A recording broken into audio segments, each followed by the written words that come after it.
Ahoj, jak už určitě víte, pořídili jsme si další motorák a chtěli bychom vám ukázat, jak probíhá jeho oprava a jeho zprovoznění.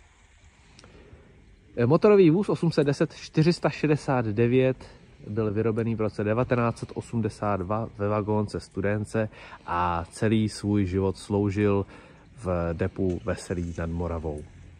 Díky iniciativě jednoho našeho člena se ho podařilo odkoupit a na začátku prosince 2024 přijel k nám do Turnova. I když se zprvu zdálo, že by všechno mohlo fungovat bez problémů, dokonce nám ten motor na sucho i vrčel, tak po nalití vody jsme zjistili, že má prasklinu v bloku, která je samozřejmě s provozem neslučitelná. Proto jsme se rozhodli, že postavíme motor nový. Pro stavbu nového motoru nám posloužil motor starý, vyndaný z motoráku M152 0604, který stojí za mnou. A jak probíhá taková oprava, to si ukážeme příště.